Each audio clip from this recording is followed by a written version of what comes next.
today it's my great pleasure to host this meeting with Minister of State of European Affairs, Mr. Clément Beaune of France. France is one of the very important countries in the European Union, and here today is a very important day for us. Also joining him is Parliamentary Secretary of Foreign Affairs of Latvia, Zanda Kalniņa-Lukaševica, our good friend, graduate of University of Latvia, and also the teacher here, lecturer here. So, Mr.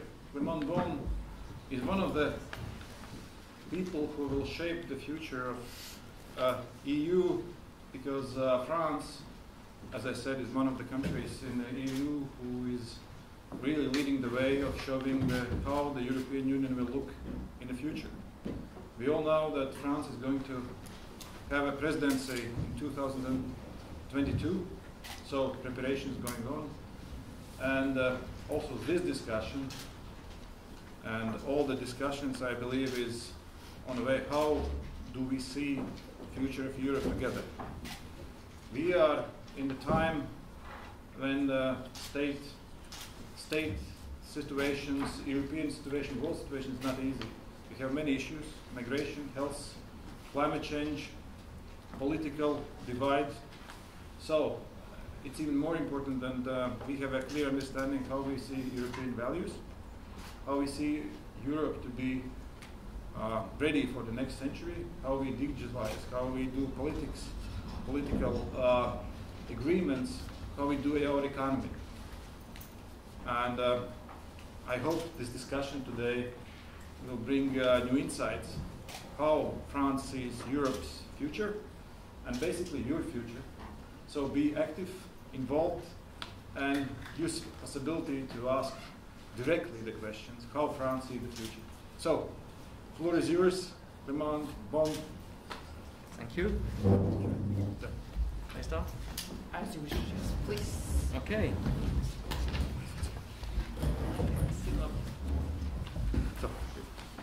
Thank you very much for your nice words and for the... sorry. Yeah, better like that. So thank you very much again for organizing this debate, this discussion, this exchange. I'm very happy to be, I'm very honored to be in your university today, Professor and Dean, and I'm very happy, dear Zanda, to be with you. We know each other from our work, our bilateral discussions, our EU discussions on all European affairs for a few months, and I'm very happy to be here physically, because now it's already a kind of performance to have a physical discussion, even with distancing, mask and so on, but we value this even more than before, I think, because we know that it's not a given. And even in these difficult COVID times, I think it's important to have this direct discussion. So I'm very happy to be with you this morning. I don't want to be too long or to do a lecture on EU. First, because you might be a bit bored, but also because I think for us it's good to have a more lively exchange and to try to answer your questions more spontaneously. Just maybe a few words, because I think we are in a very important moment of the EU project.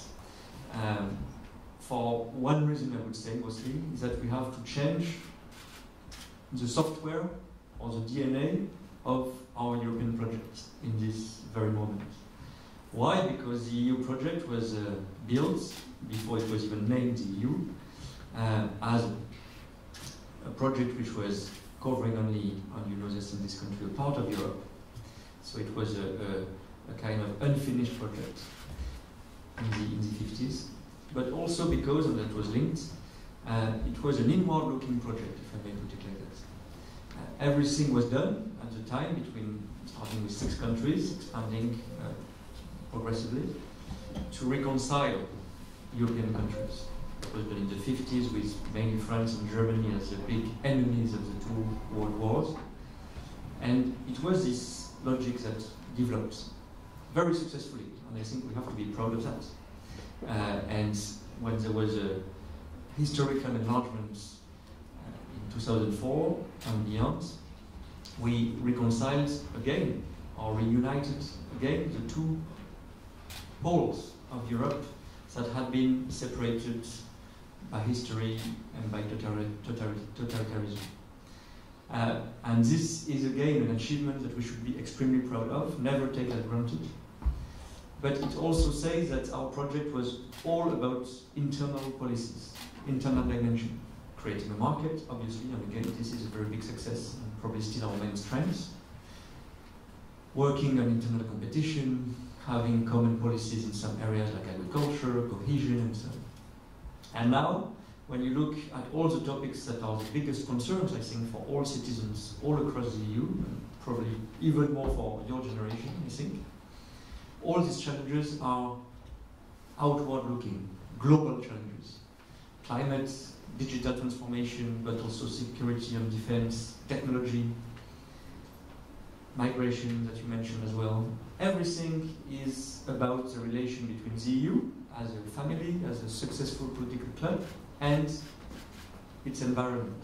Very close environment, Russia, for instance, Turkey, and also, of course, the global competition in trade, in technology, or the challenges we have to overcome globally, like climate. And this may sound as obvious, but I think this is very important because we have to change not only our policies, but probably before our policies, our mindset. And we know, and Zanda knows very well, that whenever you go to EU meetings, we are still quite obsessed by these internal friendly fights or compromises, but we still find it difficult to stand for the EU as a power in the world. I think we are making good progress, we can revert to that. In a few years, it sometimes sounds slow, but in a few years we have developed some elements of European defense, very crucial. I was mentioning climate. I think when the US, Mr. Trump, decided to withdraw from the climate agreement, the Paris Agreement, 3 years ago now, the EU standard united and very active on the international stage to defend and to protect this agreement, which remains, and I think it's a new success as well, and so on and so forth. Migration, this is a challenge we have difficulties to solve, to be clear, and to have a European common approach, but we are moving in this direction. And I think this is a big challenge if you look at all these dimensions of what we call in France, but I know sometimes it's difficult to translate as such, sovereignty, or independence, or autonomy, or whatever. All these elements of the European model, we need to act united towards, not aggressively, but towards the rest of the world. And this is very new. And I think this will be the big fight, in a positive manner, of your generation on all these aspects and probably many more. The second element I wanted to mention before we go for a more open discussion is related to that, is to say that we should be very proud of the European model. Not only the European achievements I was mentioning, reconciliation, enlargement, and so on. But we have a European model. We have a lot in common, and we should never forget about this European identity. When you fly from Riga to Paris, from Stockholm to Naples, wherever in Europe, there are obvious differences, languages, architecture, and so on, but you can feel immediately this common identity. Even very close countries like the US, for instance, have, I think, a different political, geographical, historical identity. There is a European identity. And sometimes we are not aware of it, sometimes we don't defend it. I think there are some Erasmus students here, at least certainly in the university, and this is a great European success because it brings us together and shows that we share a lot. If you take all the challenges I was mentioning, climate, there's certainly a European sensitivity to climate, which is the most important in the world. Digital, you are very advanced here, but we want to find a kind of regulation for this new digital world. For instance, data protection. There is a European model of identity about data protection, which is different from the one in the US, and obviously very different from the one in China or Russia, if it exists. So I think we should be very proud of that, be aware of that, and defend it. And no one will spontaneously thank the EU or celebrate the EU for its great achievements. I'm not here to promote the EU as an institution, a set of institutions. But don't forget, it's not only some technical institutions in Brussels, some regulations, some norms, some standards, and so on, which are positive and to matter. It's about this common identity which is specific to Europe, which is unique in the world. Just a final word on this, to demonstrate, I hope, that there is this European model. If you look at the COVID crisis, we are still in the COVID crisis. I think here in Latvia you are doing well, fingers crossed, and because probably you manage well as well. In France it's more difficult, in other places in Europe it's more difficult, but it's a common challenge, obviously. And when you look at what we did as Europeans, we should be proud. Of course, there are elements, we are discussing it, which are not functioning well. We have very poor border coordination, to be frank. In terms of health response, we were a bit late to act as Europeans and so on. But now we are financing at the EU level a common vaccine, so that Europeans, all of them, are protected at the same time, not one country against the other. And when you look more deeply at what each EU country has done, here, France, Germany, Spain, Slovenia, wherever, we have the same type of response. A lot of solidarity, sometimes public spending to face the crisis, to protect people which are unemployed, to protect businesses, restaurants, bars, which were running in big difficulties because of the crisis, closures and so on. If you look at this, there was a very European mix of freedom. We never stopped to be free to discuss, to debate in this difficult period, even when we had lockdowns and things like that. We had solidarity to support the people facing huge difficulties in the crisis. Nowhere in the world you have this combination. Nowhere. Even in close partners and friends like the US, there are less solidarity. Again, you look at China, very different, more authoritative response, it's clear. So there is, you see, every time there is a challenge which hits us, there is a European way to reply. Not perfect, and you should fight for improving it. But it does exist, and it tells a lot about our European model, solidarity, identity, we should be proud of. Oh, sorry, I've been already too long, but I wanted to start with that because I think sometimes we underestimate what links us, what successes we achieve. It should not be a way to say everything is fine. Every time I'm on the media and so on, when people ask me about Europe, is Europe doing well? I say, I have to tell the truth. Sometimes it doesn't work well at all. But when your government, when your local government, your national government does not work, you protest, you vote, you can change policies and so on. In Europe, people, when it's not functioning, are saying, let's leave. Why? We can change, we can improve, we can reform. It's difficult sometimes because it's a club of 27, so we have to discuss, to agree, to find compromises and common ground. It's difficult, but when it works, we saw that with the recovery plan, for instance, precisely targeting the economic response to the COVID crisis, we can deliver a lot. So please be part of this fight.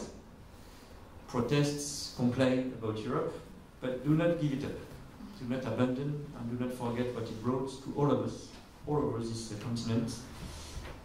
And having cooperation in this continent between now 27 countries, basically all the continent pretty much now, is something that's rarely happened in history, as we know. So we should not underestimate this value. That's my only message if I had to insist on one this morning. Thank you very much. Thank you.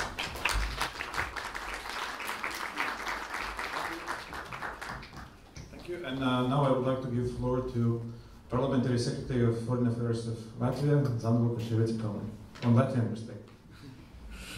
Thank you, and thank you indeed for this opportunity to be here today and to meet our students and discuss the perspectives of the future of the Euro. And thank you, Clément, for your choice and willingness to come here and to meet students to discuss the future of Europe. I think it's a very important choice and priority you put forward for your visit. And thank you all by being here. You definitely show your interest in the Europe's future. It's indeed a great privilege for me here to be, as I have a special bond with the faculty, as already mentioned. With our guest of honor, Clément Beaune, we are united not only by our passion for Europe. Both of us, we are privileged to belong to the European Young Leaders Network, or as we call it, the European Young Leaders family. And that gave us the opportunity to meet each other and to get to know each other already well before meeting here today in our official capacities. And that also shows the perspective of Europe, that you can meet people, you can discuss different issues, and together work on important issues. So Europe definitely is at the heart of our everyday work, and in all its diversity and versatility. Many will say that Europe is not enough strong, and that Europe needs more breadth for its work. Others will say that we need to stop. We do not need to go more European, but instead to go more national and to strengthen the national identity. There are different perspectives on the future of Europe. Those who know me will know that I'm a great advocate for the European idea, and I'm absolutely convinced that a greater common good can be achieved by working together. It is also true that Europe needs to continue to change, to adjust, to develop, and as it was said, he who changes shall remain. And Europe is a living example of this principle. By changing, it becomes stronger. And there are different issues and perspectives where Europe could improve its work and could develop. We also saw during the COVID crisis how globalized the world is, and that we cannot face and fight against these challenges being alone, a single country, a single person.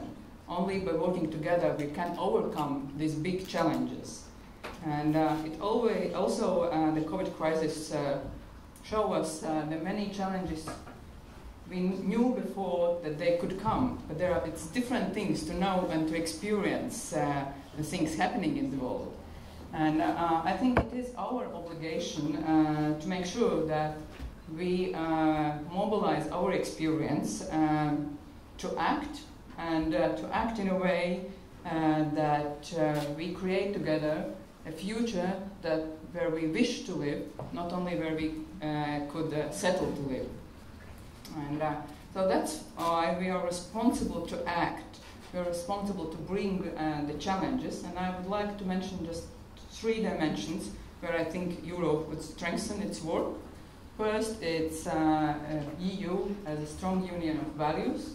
There can be no compromises when we speak on the basic values, on the basic principles, democracy, rule of law, human rights. The second aspect is definitely economy. EU as a functioning single market, including digital single market, digitalization of our economy, a climate neutral EU by 2050, also a just Europe, a Europe that leaves no one behind. And the third dimension is foreign and security policy. EU with a strong common security and defense policy, EU that is a real leader on the global arena and can bring changes in a global perspective. And of course there is a horizontal priority to discuss, to engage, and to be in dialogue. And especially, and very importantly, with young people. Because this year we will start the conference on the future of Europe. That was the initiative of France, and we are eager to have this experience. Back in 2018, we had a very good experience here in Latvia during the citizens' consultation on the future of Europe. The success was built on 2 pillars: on going local, speaking with people outside the cities, and delegating the power to organize these discussions to the civil society and NGOs. And the other aspect was going digital. So we built a special digital platform that allowed so many people, thousands of people, to be involved, to propose their ideas and to vote on the best. So we believe that this conference on the future of Europe should build on this good success and good experience of the citizens' consultations back in 2018. And we are also responsible to have practical, very practical and pragmatic results from this conference on the future of Europe. These practical results that could improve our lives and bring real good perspectives to our societies. So to conclude, I really believe that we should work together. We see the challenges cannot be solved alone, as I already underlined, And successful cooperation of individuals, countries, and companies comes with dialogue.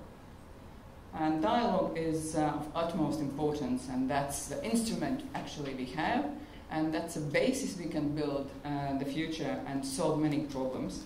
So I'm looking forward to even closer cooperation with France.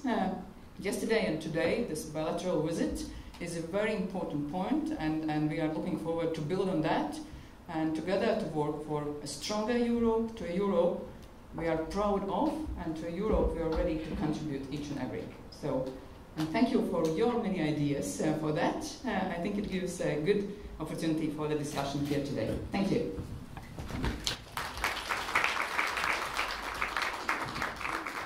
Now I would like to give the floor for introduction of students to Professor Baiba Šavriņa.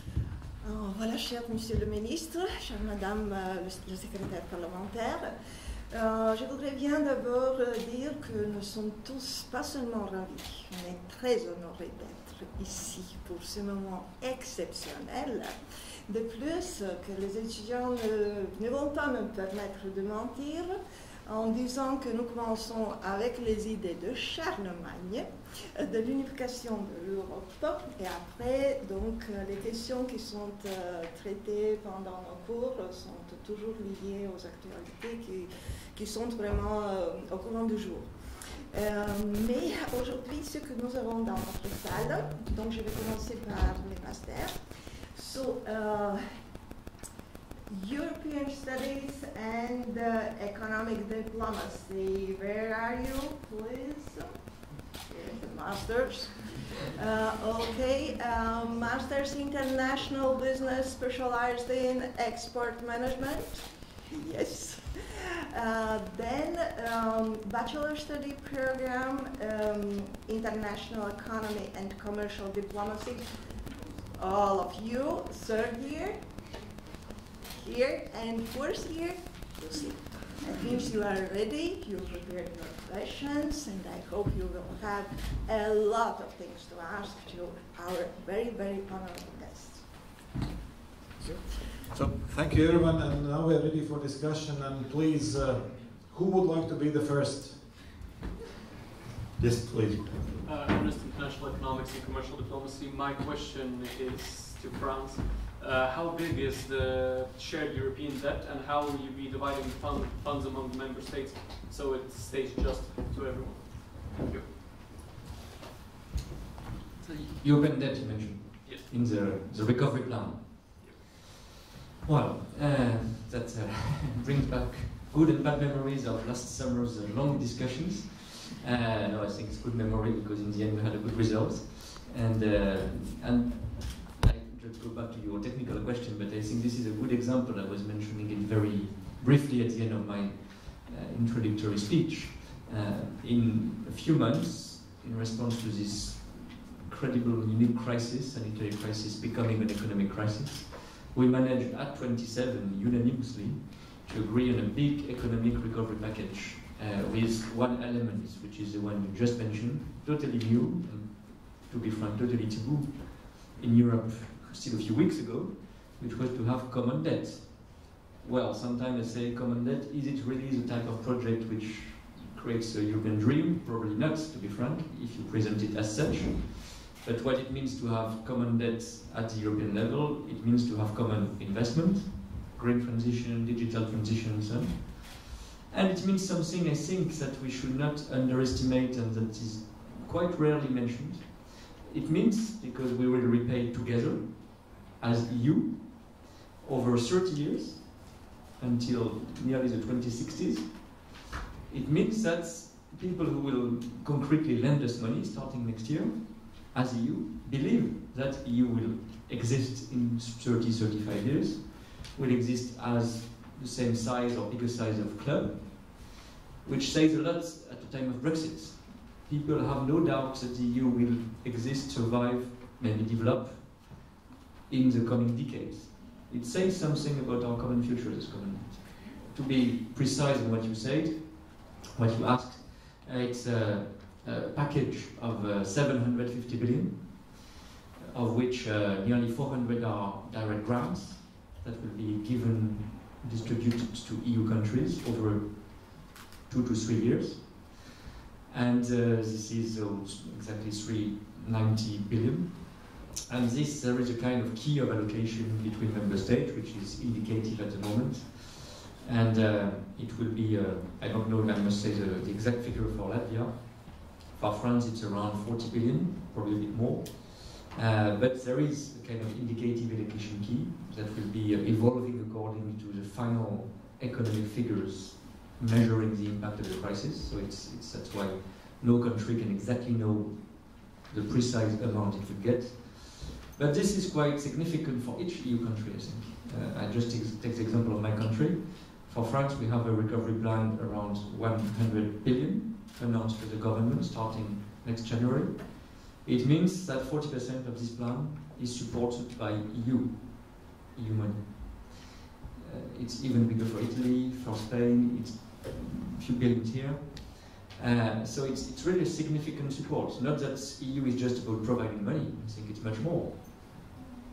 Then we have to do common investments, common priorities in this, with this recovery plan, digital and green transitions I was mentioning, for instance. But I think it says a lot. It's very concrete and useful solidarity, and it will help us not only respond to the crisis, but invest more and more quickly in a lot of areas of the future. And I was talking about pride and efficiency. This is exactly what EU needs, and we were lagging behind in terms of investment, so it will help us doing that. I hope it answers your question in terms of distribution, but extended a bit, sorry. Thank you. More questions, please? Yes, please. Hello, my name is Emanuela, and I'm from the National Economics and Commercial Diplomacy course, and I have a question for both of the speakers. What is your opinion about the variable geometry euro, and would you say it confronts with the idea of the integration and the further integration in the European Union? Thank you. Variable geometry, yeah? Variable geometry, you say? Yes. Circles and... Yeah. Okay. I start? Okay. I think we need to be clear and blunt. We need more differentiation in the EU. I think it's not going against unity. I think quite the contrary. We are a big club already. You have to recognize it. Our institutions were created for 6. Progressively, we went up to 27, even 28, but we're losing one big player, unfortunately. But we'll be 27, maybe a bit more in the coming decades. So it's a big club, more than 400 million inhabitants, 27 governments, more than 40 parliaments, and so on and so forth. So I think if you say for each policy it will be exactly the same, I don't think it works. And frankly, it's not new. When we created Schengen, now a big club, bigger than the EU, because we have member states which are not from the EU. The euro, all these big projects and achievements were created on the basis of a small group. Open to all, I think this is very important. You can have a small group, it should be open to all, every time, every moment. It's okay to start with 5, 10, 11, 15, whatever, as long as the others are allowed to join when they think it's politically mature for them, it's politically relevant for them. And we have to respect the fact that in some policies, some countries will not want to move first. Why not? And the second element is that you should have the same sets, I think, of institutions. We will not create separate, specific institutions for Schengen, for Euro, for maybe we need some adaptations. In France, we have defended the idea of a parliament for the Eurozone, for instance. I don't think it means creating a brand new parliament with a new building, a new internal rules, new institution. I'm not talking about Strasbourg here. But I think it makes sense to have sometimes meetings. It's not possible now in our legal system, but it could be. To have meetings in a Eurozone format. We do that for ministers, why not for MEPs, for instance.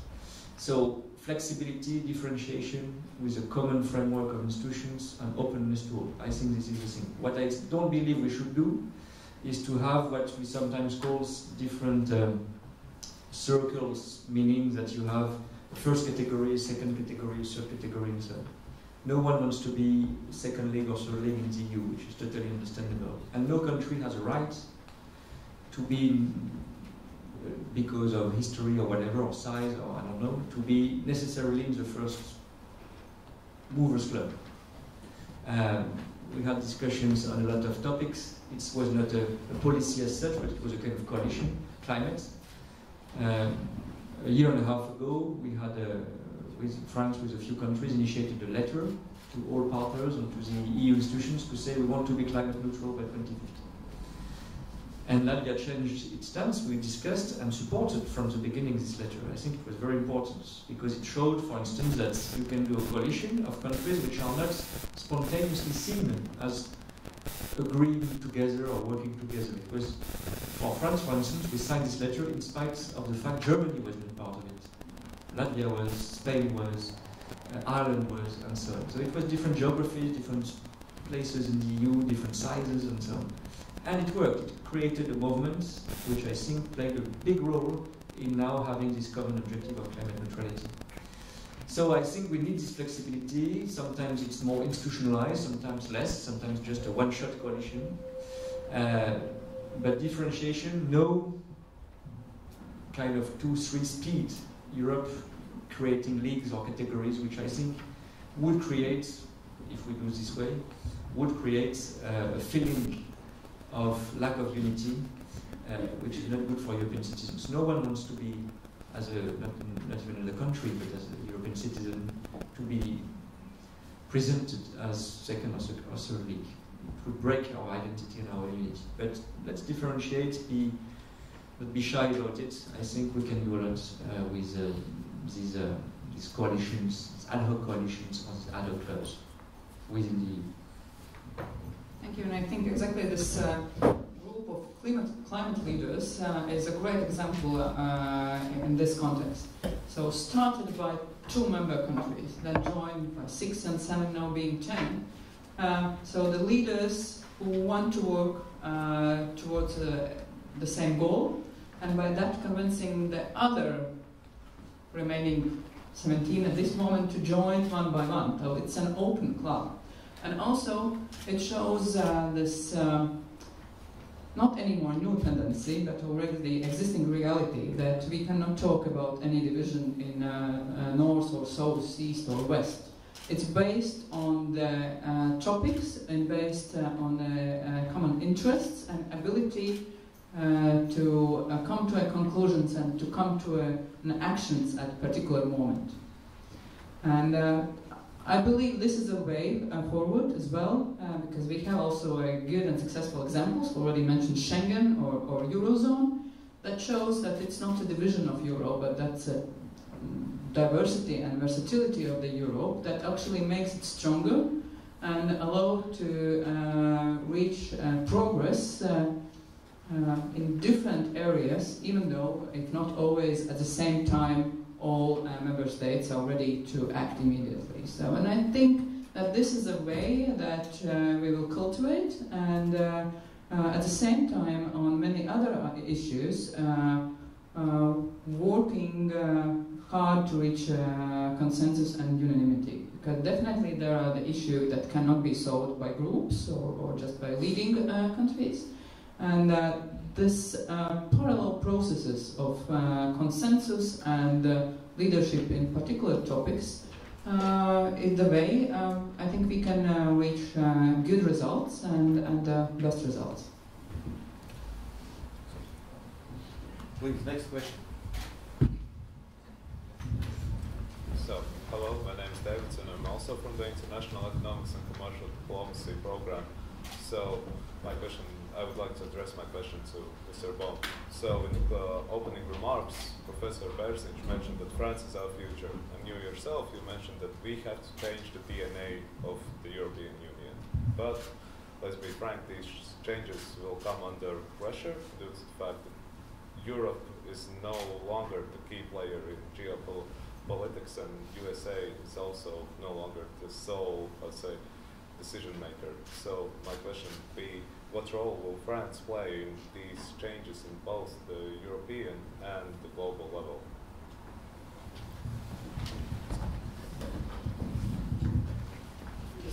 first point. Yeah. But you can have an opinion on what France is doing. It would be interesting as well. Well, I think, again, we should not be, how should I say, as EU, arrogant and aggressive, but there are a lot of areas in which we are more powerful than we think. We are the biggest open market in the world. Sometimes even for very, how should I say, modern players, successful companies, famous GAFAs for instance, sometimes their market is bigger in the EU than it is in the US. So sometimes we are very good at talking together and trying to find common ground, as I was describing himself, which is necessary. But we just forget that we have a lot of assets to value and to promote in global relations. Of course, if you take defense, we are not the US, that's for sure, we are not NATO, that's for sure. We can improve, I think, but this is the reality. Trade, for instance, I think we are much better than we think. Take a policy which is very strategic because it touches a lot of areas like space. EU has the biggest industrial and public player in the space industry. We are really competing with the US in this respect, even now. So, just we could take a list of examples. In the green industry, for instance, in technology, we have assets that we could buy. So let's not, just to talk with that, let's not think that we are too weak and too divided and too small. It's not the case. What I think we should do is to strengthen this unity and this strength in the world, because it's true that we have the potential, but we lack a lot of tools to have this power, to have a common foreign policy, to have a common trade policy. We do have it, but I think we are still focusing on having trade agreements, not talking so much about how we should promote our standards, our environment values, our health regulations and so on, which can be world standards, global standards if we are pushing more. So this is what I was mentioning as a mindset. When you are convinced about this objective at 27 as EU, you can deliver a lot, and then the tools come. But if you don't even think about it, if you're not convinced this is the way, you do nothing. Just take the example of China. We have been, I think, quite naive in our trade relations with China, all of us, being very open, rightly so to some extent, to investment, but also open to dumping from other players, not only China, but being sometimes too open in our strategic sectors, because when you look at it over the longer run, if you are not able to have your own production in some areas, even sometimes areas we would never have thought as strategic, like producing masks or basic medicine during the sanitary crisis. If you're not able to do it as Europeans, what do? We import a lot. And we pay the prices defined by others, and we are dependent on some energy. You know that here, we know that as EU, we are a lot too much dependent on external energy. So I think this software has already changed a lot. When you take a few days ago the EU-China summit, you may say it's diplomatic words, true, but the message was very different from what it was from the EU to China in previous summits, in previous discussions. We were tougher on trade relations, we were tougher on human rights, and a lot of areas, more confident about ourselves. We have to do more. That's a discussion we will have this week, tomorrow, at the EU summit about what do we do about Belarus, towards Russia, what do we do towards Turkey in the Mediterranean Sea. It's not always about having sanctions, I think it's important, but it's more deeply about how do we stand together and affirm our position, support for instance, the opposition in Belarus, sanctions when necessary, and so on. What France will be doing, I think, is to promote this agenda. What I think is very important, and what I've been trying to do, but it's just the beginning, is to be a bit less French in our method. Sometimes in France we think that we can just say we should go this way, and everyone will follow, and that's it. If we do so, we will never succeed. We have to convince our European partners first to make concrete proposals and to have discussions and to respect positions and to make compromises. That's what also bilateral visits are about, creating links, creating political positions together. If we just from Paris say EU should be about this, France will do that in the EU, we will never succeed. So we want to promote this agenda. This is the French, I think, vision for the EU. but we want to share it, sometimes to make compromises. We have to understand sometimes that what we think is not accepted or understood. On the Russian agenda, for instance, we have differences between our two countries. Sometimes it's misunderstanding, sometimes it's deeper, we have to discuss. But there are a lot of areas, climate for instance, when by discussion on concrete proposals we made agreements, and then as EU we were much more powerful. So I'm covering a lot of topics in a few minutes, but I think this is the way we should be very ambitious on the EU power, as far as France is concerned, but being more cooperative and reaching out to other partners to build this common agenda, because if we just have a vision in Paris, it's not enough. Thank you very much. We have one last question, and short. You were the first, sorry. Thank you. Thank you for your floor. My name is Zanda Kalniņa-Lukaševica. I'm a student of Latvijas University. Thank you for having me. I study international security at Sciences Po Paris. And my question would be also to Mr. Beaune. And I would like to ask, what are the elements of the European security that you mentioned in your introduction speech? And also, I think you're the right person to ask this.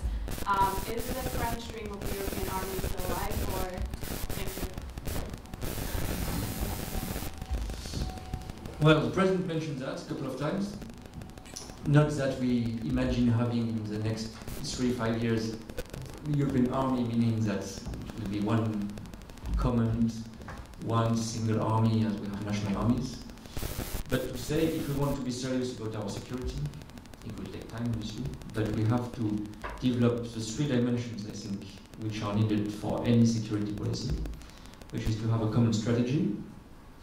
And this is why we launched, for instance, what we call the European Intervention Initiative, which is a flexible format,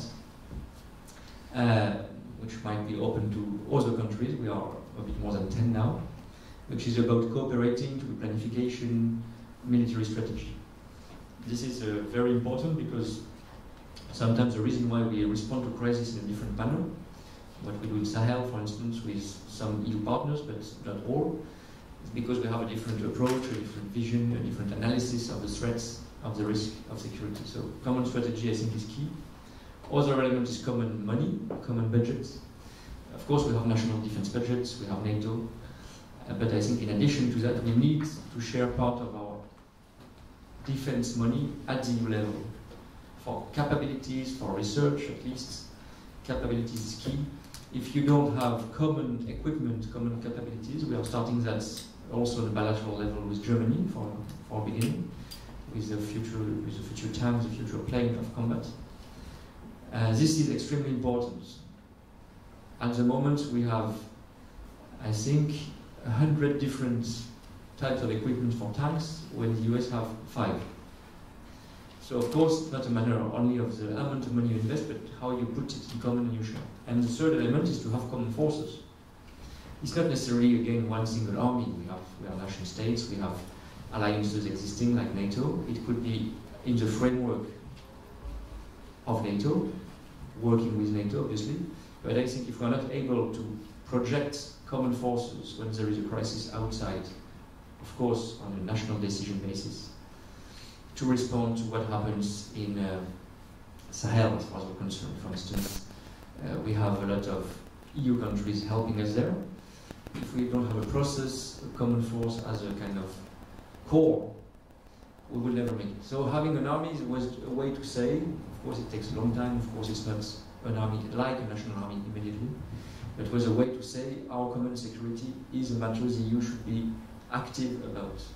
We have seen in the past that we were either counting on national member states for security, or an alliance which was created for this reason, precisely, NATO. But we also need to be able, as Europeans, because sometimes we will have different willingness, different interests within NATO or within this framework with the US, we need also this European autonomy to some extent. I know it's sensitive, but I think this idea that we should be able to project our common forces on the basis of a common decision is something that you should work on. Thank you very much, and I would like to, with this, to finish our question session and presentations, and I would like to say great thanks for very honest and straightforward answers. And for students, I would like to thank you for also very, I would say, specific and very concrete questions which bothers everyone here in EU. And really thank you, and thank you for sharing, and thank you for visiting University of Latvia and Faculty of Business Management and Economics. And with this, unfortunately, we have to finish. I understand you have a very busy schedule. I just wanted to say one word because I don't want to rush out like this, but I'm sorry we didn't have more time for more questions, but I came a few months ago. I was not in the position as minister. I promised I would come back in a position as minister with my own schedule, because even ministers have bosses. So now I have to catch up the president, who is elsewhere, also debating, I think. So kind of miss that. But I'm sorry it was a bit short. I hope and I promise I will be back in Riga in the coming months, before the French EU presidency, which is starting in a bit more than a year. And thank you again for sharing these ideas and questions. Again, it's a pity we don't have more time to do Q&As, Zanda. We could have spent the whole afternoon, but there will be other opportunities. I'm committed to that. Thank you very much again. Thank you.